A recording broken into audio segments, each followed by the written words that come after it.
할렐루야. 오늘도 예배 가운데 나오신 여러분들을 주님의 이름으로 축복합니다.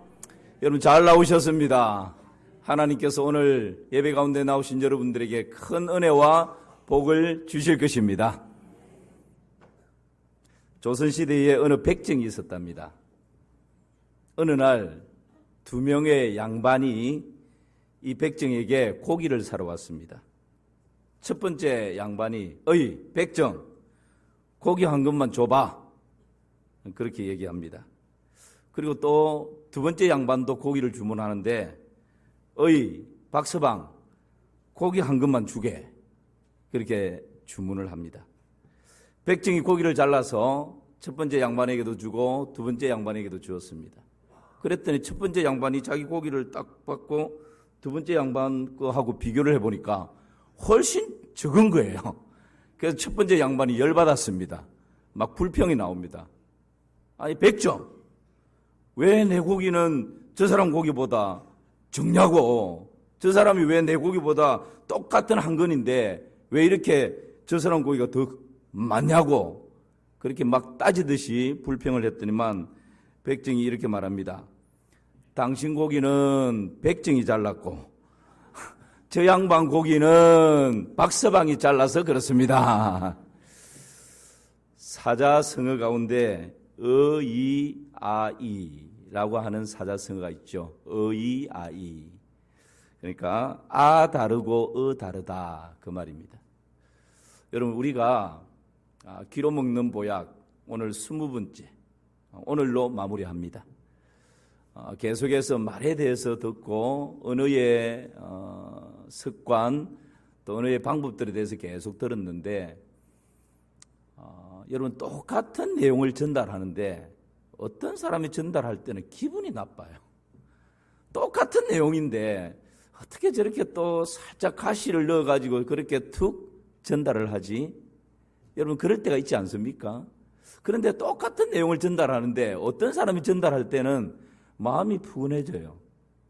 은혜로운 말, 덕스러운 말, 지혜로운 말. 이게 여러분 똑같은 내용을 전달하는데도 불구하고 어떤 사람은 가시돋친 말투로 툭 전달하는 사람이 있는가 하면 어떤 사람은 그것을 살짝 포장하기도 하고 가시는 살짝 감추기도 하고 그래서 덕이 되고 은혜가 되고 소망이 되고 위로가 되는 그런 말로 이렇게 전달하는 그런 사람들이 있죠. 여러분 우리가 한평생 살아가면서 말은 그 사람의 인격입니다. 말은 그 사람의 얼굴입니다.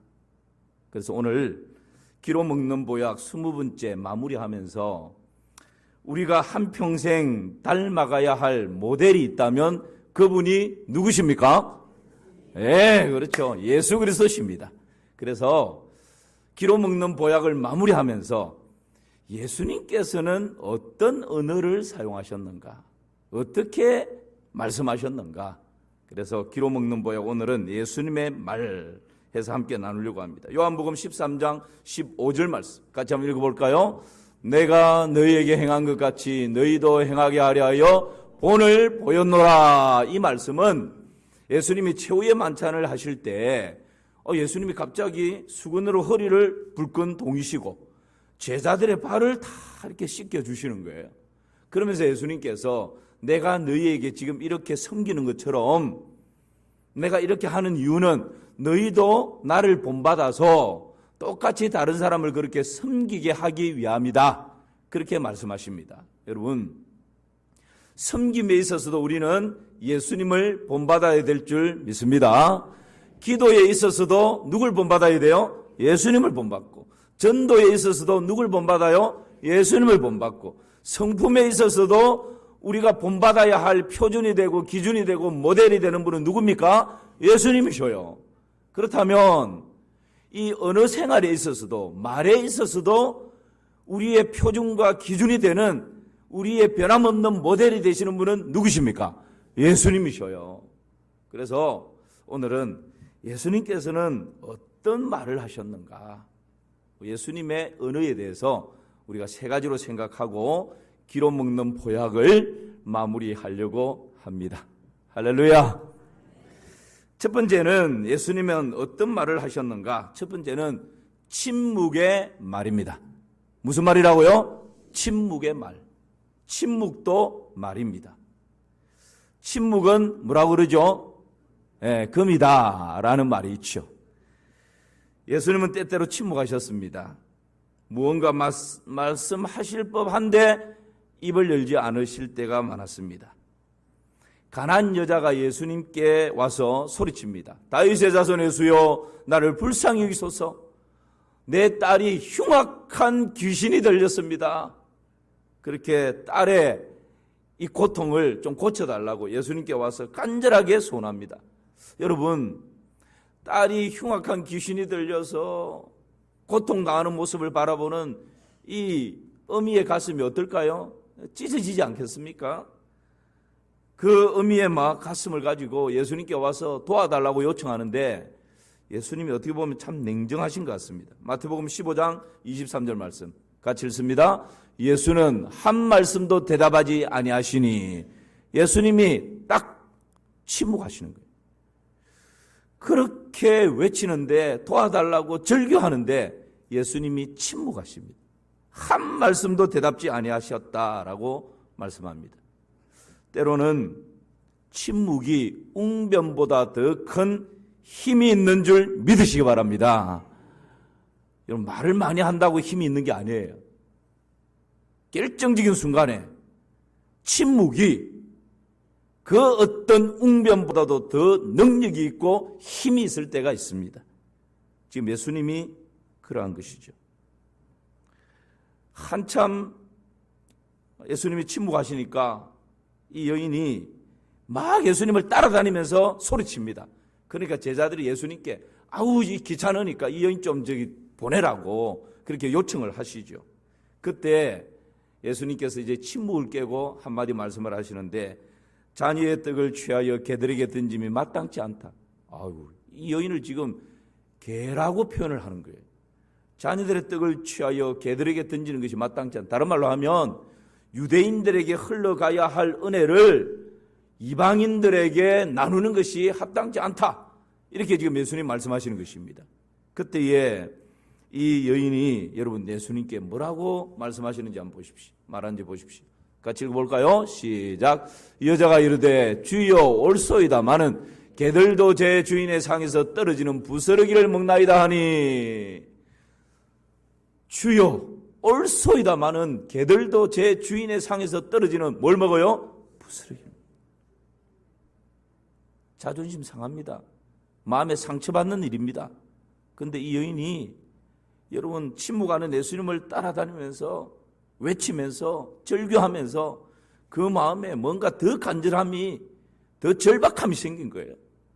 그래서 그 침묵 가운데 예수님께서 침묵을 깨고 자녀의 떡을 취하여 개들에게 던지면 마땅치 않다라고 아주 부정적으로 욕설 비슷한 말을 툭 던졌는데, 이 여인의 대답이 올소이다마는 개들도 제 주인의 상에서 떨어지는 부스러기를 먹습니다 라고. 여러분, 이 여인의 이 놀라운 믿음의 고백을 듣고는 예수님께서 뭐라 말씀하십니까? 여자여, 내 믿음이 크도다. 내 소원대로 되리라. 할렐루야.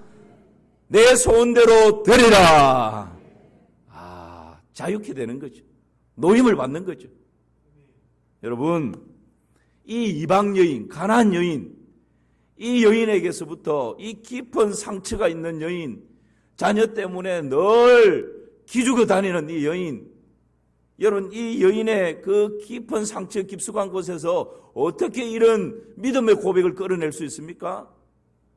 그래서 잠언에서는 20장 5절에 보면 사람의 마음에 있는 모략은 깊은 물 같으니라. 그럴지라도 명철한 사람은 그것을 길어내느니라. 할렐루야.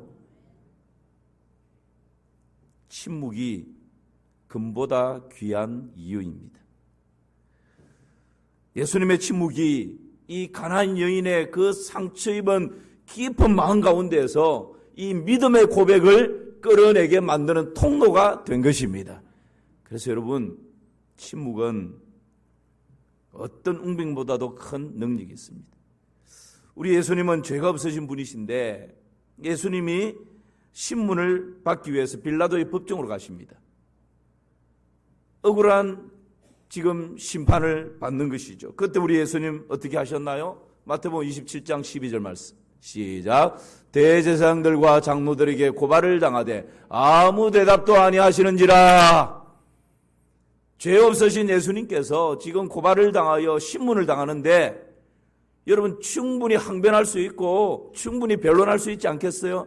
그런데 예수님은 아무 대답도 아니하셨다. 예수님이 십자가의 고난과 죽음 앞에 서게 됩니다. 이사야 53장에 보니까 그때에도 예수님께서 어떻게 하셨나요? 우리 같이 읽어봅니다. 그가 곤욕을 당하여 괴로울 때에도 그의 입을 열지 아니하였으며 마치 도수장으로 끌려가는 어린 양과 털 깎는 자 앞에서 잠잠한 양같이 그의 입을 열지 아니하였도다.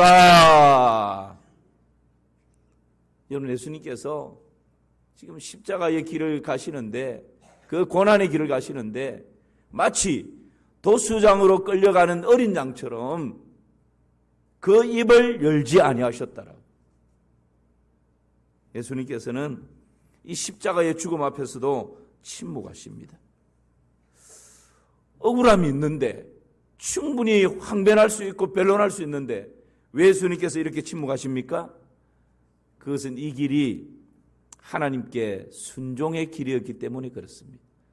누가 시켜서 한 것이 아니라 자처해서 십자가를 지기로 작정하셨기 때문에 그 십자가의 길을 걸어가는 것이 하나님께 순종하는 길이었던 것입니다. 예수님께서 왜 이렇게 침묵하십니까? 하나님의 사랑을 드러내는 일이었기 때문에 그렇습니다. 우리가 아직 죄인 되었을 때에 그리스도께서 우리를 위하여 죽으심으로 하나님께서 우리에 대한 자기의 사랑을 확정해 주셨습니다. 여러분, 예수님께서 침묵으로 십자가를 지심으로 갈보리 십자가 위에서 하나님께서 우리에 대한 그 자기의 사랑을 확정해 보여주신 것입니다. 예수님께서 왜 이렇게 침묵하십니까? 이것이 끝이 아니기 때문에, 이것으로 실패하는 것으로 끝나버리지 않기 때문에, 하늘 소망이 있기 때문에 침묵할 수 있었던 것입니다. 히브리서 12장 2절 말씀 보시죠. 제가 읽습니다. 믿음의 주요 또 온전하게 하시는 이인 예수를 바라보자. 그는 그 앞에 있는 기쁨을 위하여 십자가를 참으사 부끄러움을 개의치 아니하시더니, 함께 읽습니다. 하나님 보좌 우편에 앉으셨느니라. 십자가를 참으시고 도수장으로 끌려가는 어린 양처럼 그 입을 열지 않으시고 그 사명자의 길을 끝까지 갔을 때 그 결과가 어떻게 나타났다고요? 하나님 보좌 우편에 앉게 되는 것입니다. 여러분, 이 하늘 소망이 있기에 억울하지만 입을 열지 아니하고 침묵하며 그 길을 끝까지 갈 수 있었던 것이죠. 사랑하는 성도 여러분, 우리가 살아가면서 내 마음이 끓을 때가 있습니다. 내 마음이 부글부글 할 때가 있습니다. 당장 찾아가서 멱살쥐고 따지고 싶을 때가 있어요. 왜 이런 얘기를 했냐고, 그래서 왜 이렇게 나를 힘들게 하느냐고 뺨이라도 한 대 때리고 싶은 그런 마음이 들 때가 있어요. 여러분, 그러나 그때에 주님을 바라보십시오. 우리 주님께서는 그 억울한 일을 당하시면서 입을 열지 않으셨습니다. 침묵하셨습니다. 때로는 침묵이 그 어떤 소리보다도 강력한 울림이 된다는 사실을 여러분 꼭 기억하실 수 있기를 주님의 이름으로 축원합니다. 예수님의 말 첫 번째는 침묵이었어요. 침묵. 언젠가 말씀드린 적이 있죠. 톱밥 공장을 운영하는 아주 부자가 이른 아침에 그 톱밥 공장에 갔다가 많이 쌓여져 있는 톱밥을 이렇게 하다가 고급 시계를 잃어버렸어요. 그래서 아침에 출근하는 직원들에게 수십 명에게, 야, 내가 이 톱밥 공장에서 고급 시계를 잃어버렸는데 누구든지 먼저 찾는 사람에게 큰 보상을 하겠다. 그러니까 여러분, 직원들이 전부 다 이 공장 창고 안에 들어가서 막 시끌벅적하게 막 그 시계를 먼저 찾으려고 아우성입니다. 그런데 10시가 되고 11시가 되고 12시가 되었는데도 수십 명이 시계 하나를 찾지 못하는 거예요. 점심시간이 됐습니다.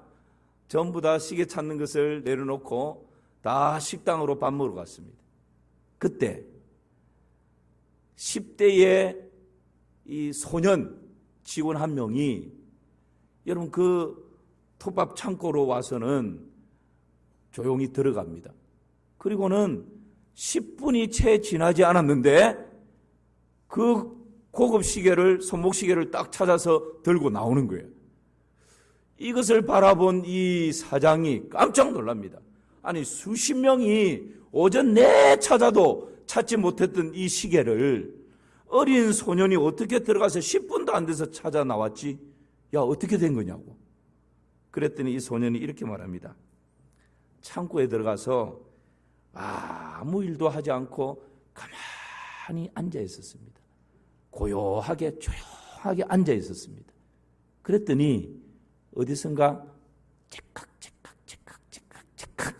뭔 소리죠?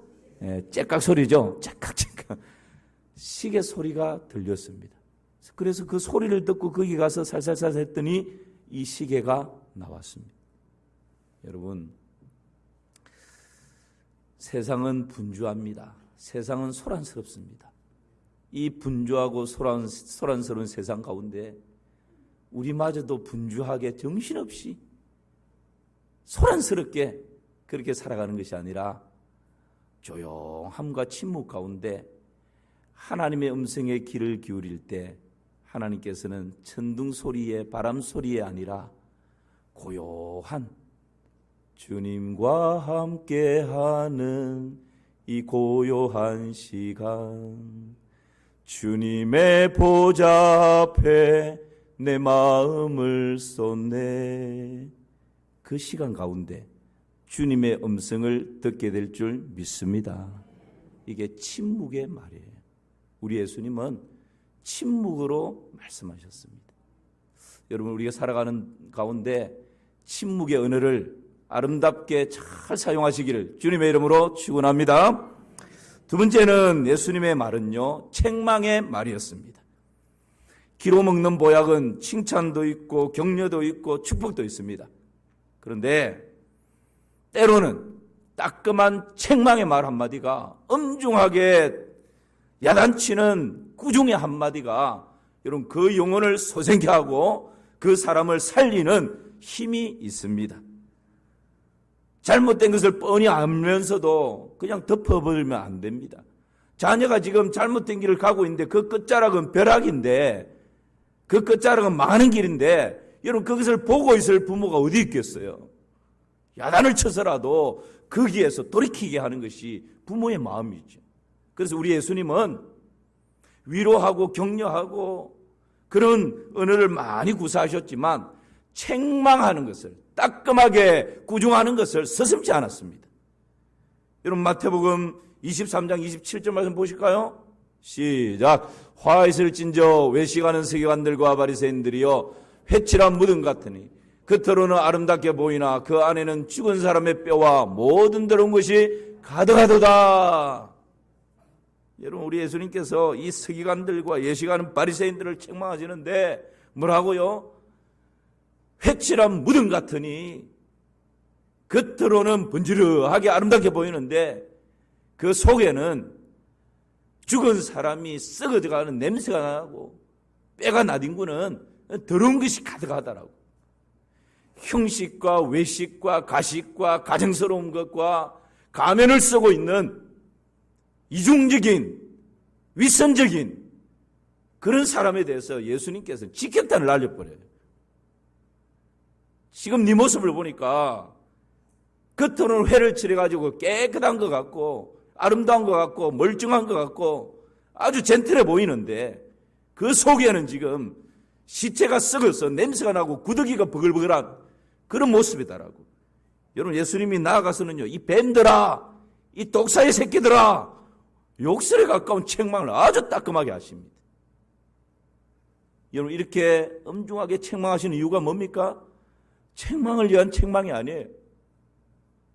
그렇게 따끔하게 책망할 때 여러분 정신을 차리고 하나님께로 돌아오라고 하는 메시지인 줄 믿습니다. 사랑하는 성도 여러분, 때로는 설교가 목사님이 어떻게 알았지? 우리 가정의 사정을, 지금 내 마음 상태를 때때로 그럴 때가 있습니다. 여러분, 그럴 때에 하나님의 음성으로 들으시기를 주님의 이름으로 축복합니다. 정말 옥토와 같은 부드러운 마음을 가지고 하나님의 음성으로 받으면 사는 것입니다. 완악한 마음을 가지고 끝까지 거부하면 그것은 그걸로 끝나는 거예요. 은혜도 없고 복도 없고 그 인생은 그렇게 그냥 끝나버리는 것입니다. 사랑하는 성도 여러분, 예수님께서 이렇게 신랄하게 책망하시는 이유는 딱 한 가지입니다. 다시금 돌이켜서 은혜의 자리로, 복의 자리로 하나님의 보좌 앞으로 나오라는 주님의 강력한 메시지인 것입니다. 이 메시지를 주님의 음성으로 들으시기를 주님의 이름으로 축복합니다. 마가복음 16장 14절 보십시오. 제자들에게 이렇게 꾸짖습니다. 시작. 그 후에 11 제자가 음식 먹을 때에 예수께서 그들에게 나타나사 그들의 믿음 없는 것과 마음이 완악한 것을 꾸짖으시니 이는 자기가 살아난 것을 본 자들의 말을 믿지 아니함이라. 예수님이 지금 11 제자들을 막 꾸짖는 거예요. 왜요? 믿음이 없다고, 마음이 완악하다고. 그러니까 예수님의 부활을 목격한 사람들이 와서 제자들에게 막 얘기해 주는데 예수님 살아나셨다고, 부활하셨다고. 그런데 이 제자들이 마음이 완악해가지고는 믿지 않는 거예요. 받아들이지 않는 거예요. 그러니까 예수님께서 제자들에게 믿음이 없고 마음이 완악한 자들이라고 아주 크게 꾸짖습니다. 그러면서 예수님 뭐라 말씀하십니까? 믿는 자들에게는 이런 표적이 따르리니 저희가 내 이름으로 귀신을 쫓아내고 새방을 마르고 뱀을 집으며 무슨 독을 마실지라도 해를 받지 않으며 병든 자에게 손을 얹은 적 나으리라. 그렇게 주님 말씀하셔요. 여러분, 이 주님의 책망 앞에 제자들이 회개하고 돌이킵니다. 믿음에 굳게 세워집니다. 그랬더니 여러분, 마가복음 16장 20절 말씀 보시기 바랍니다. 시작. 제자들이 나가 두루 전파할세 주께서 함께 역사하사 그 따르는 표적으로 말씀을 확실히 증언하시니라. 할렐루야. 예수님의 이 따끔한 꾸중과 책망을 아멘하고 받으니까 그래, 내가 마음이 완악하구나, 내가 믿음이 없구나, 주님 믿음 없는 것을 불쌍히 여기소서 책망을 책망으로 받으니까 여러분, 이 11 제자들이 두루 나가서 복음을 전파하는데 주께서 함께 하시고 표적이 따르니까 전파하는 것이 능력이고 생명이고 영생이라는 것이 확정되어 나타나는 거예요. 할렐루야. 책망을 겸손히 받아들이면 거기에 살 길이 생기는 것입니다. 책망을 겸손히 받아들이면 하나님의 은혜가 임하는 것입니다. 책망을 겸손히 받아들이면 하나님께서 모든 것을 합력하여 선으로 바꾸어 주시는 것입니다. 여러분, 책망은 꾸중으로 끝나는 것이 아닙니다. 한 아버지가 공부도 안 하고 말도 안 듣는 아들에게 아주 따끔하게 책망합니다. 야, 이놈아, 미국의 링컨은 너만 했을 때 그 어려운 환경에서도 어머니 말씀에 잘 순종하고 그래서 훌륭한 사람이 되고 미국의 대통령이 되었지 않았냐? 도대체 너는 지금 뭐하고 있냐? 그랬더니만 이 아들이 아버지한테, 아버지, 그런 말 마세요. 링컨은 아버지 나이 때 미국의 대통령이 됐잖아요. 아버지는 지금 뭐하고 있어요? 여러분, 이런 아들은 싹수가 놀았습니다. 부모가 책망할 때 때로는 내 생각으로 다 이해가 안 될 수 있어요. 자신 목되도록 길을 안내하는 부모가 있겠습니까?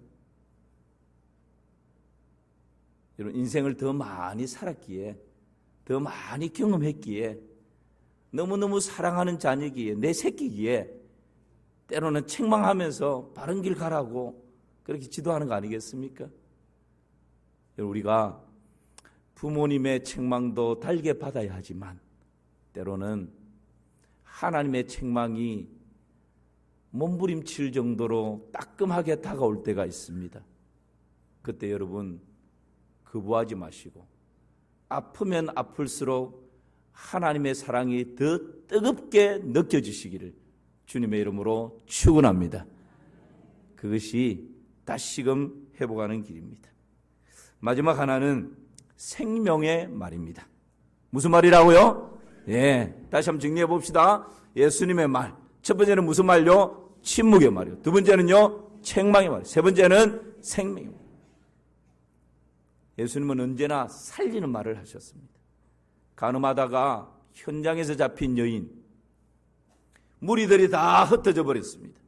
그리고는 예수님과 이 여인 단둘이 남았습니다.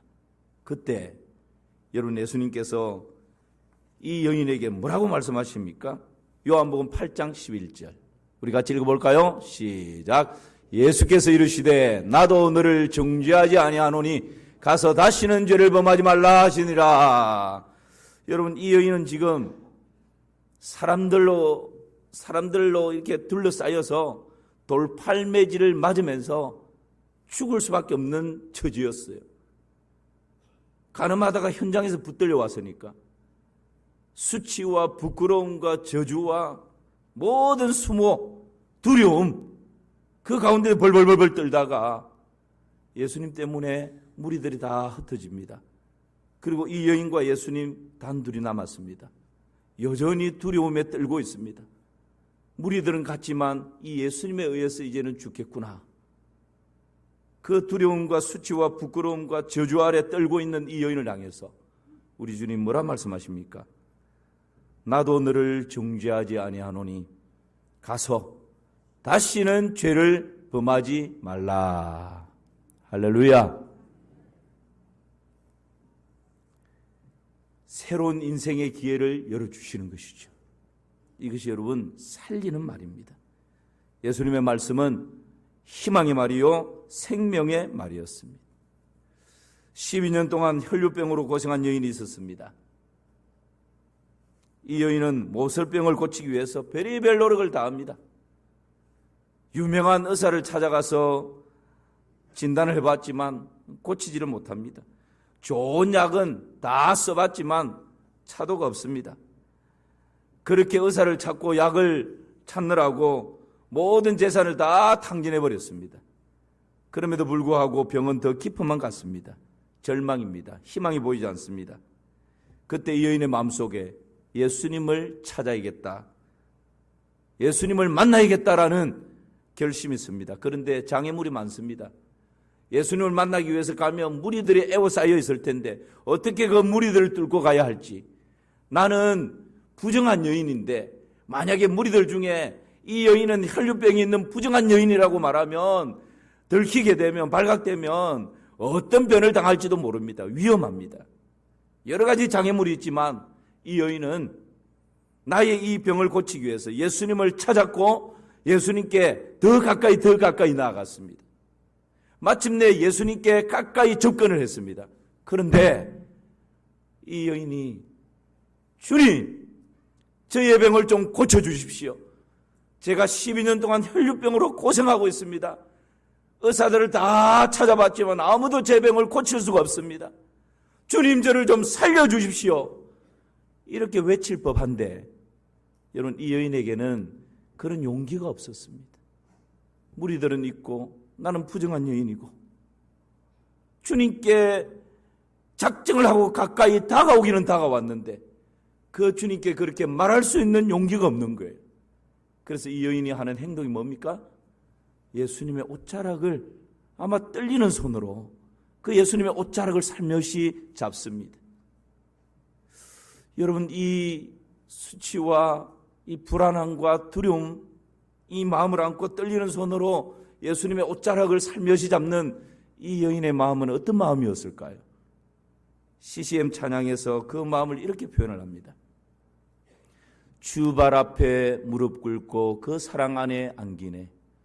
어떤 말도 그 어떤 소리도 그 발 앞에서 잠잠해지네. 주의 옷자락 만지며 주의 두 발을 씻기며 주님 발 앞에 입맞추며 나의 왕관을 놓으리. 여러분, 이런 마음으로 지금 예수님의 옷자락만 살며시 잡는 이 혈류병을 앓고 있는 이 여인의 마음이 조금이라도 와닿습니까? 예수님께서 아셨습니다.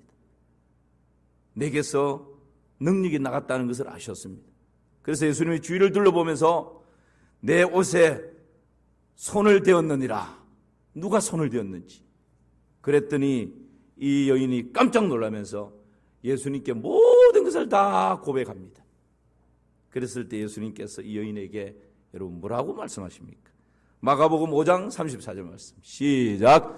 예수께서 이르시되 딸아 내 믿음이 너를 구원하였으니 평안히 가라. 내 병에서 놓여 건강할지어다. 할렐루야. 예수님의 말씀 보십시오. 딸아 내 믿음이 너를 구원하였으니 평안히 가라. 내 병에서 놓여 건강할지어다. 내 병에서 놓여 건강할지어다. 오늘 혹 질병을 안고 있는 분들이 있다면 이 말씀의 능력이 여러분의 말씀 될 수 있기를 주님의 이름으로 축원합니다. 사랑하는 딸아, 사랑하는 아들아, 내 모든 질병에서 놓여 건강할지어다. 여러분, 우리 주님께서 생명을 살리는 이 말씀을 하시는 거예요. 그 두려운 가운데 떨리는 가운데 있는 이 여인의 마음이 어땠을까요? 아마 두 눈에서 눈물이 펑펑 쏟아지며 감동하지 않았겠습니까? 언제나 우리 예수님의 말씀은 살리는 말씀이요 생명의 말씀이요 희망의 말씀이었습니다. 여러분, 가족들에게, 더 많은 주위 사람들에게 살리는 말씀을 하시기를 축복합니다. 생명의 말씀을 하시기를 축복합니다. 희망의 말씀을 쏟으시기를 축복합니다. 예수님은 요한복음 10장에서 도둑이 오는 것은 도둑질하고 죽이고 멸망시키는 것뿐이요 내가 온 것은 양으로 생명을 얻게 하고 더 풍성히 얻게 하려 하십니다 말씀합니다. 요한복음 14장에서는 내가 곧 길이요 진리요 생명이니 나로 말미암지 않고서는 아버지께로 올 자가 없다 말씀하십니다. 요한복음 11장에서는 나는 부활이요 생명이니 나를 믿는 자는 죽어도 살겠고 무릇 살아서 나를 믿는 자는 영원히 죽지 아니하리니 이것을 내가 믿느냐 말씀하십니다. 여러분, 우리 주님의 말씀은 생명의 말씀이요 살리는 말씀이요 희망의 말씀이요 영생의 말씀이었습니다. 우리도 한평생 살아가면서 죽이는 말이 아니라 상처 주는 말이 아니라 멍들게 하는 말이 아니라 살리는 말, 희망을 주는 말, 영생을 주는 말, 이 복음의 말을 더 많이 할 수 있기를 주님의 이름으로 축원합니다. 오늘 세 가지를 나누었습니다. 예수님은 어떤 말을 하십니까? 첫 번째는 무슨 말이라고요? 침묵의 말이었습니다. 두 번째는요, 책망입니다. 세 번째는요, 생명의 말입니다. 이 말씀, 예수님을 따라가는 우리 모두가 예수님의 어느 생활도 닮아가는 그런 은혜가 있으면 좋겠습니다. 하나님 아버지, 평생에 예수님을 닮아가는 것이 우리의 소원인데 이 말의 영역에 있어서도 예수님을 표준으로 삼고 예수님을 모델로 삼고 우리 예수님을 닮아가는 저희 모두가 되게 하여 주시옵소서. 예수님의 이름으로 기도하옵나이다. 아멘.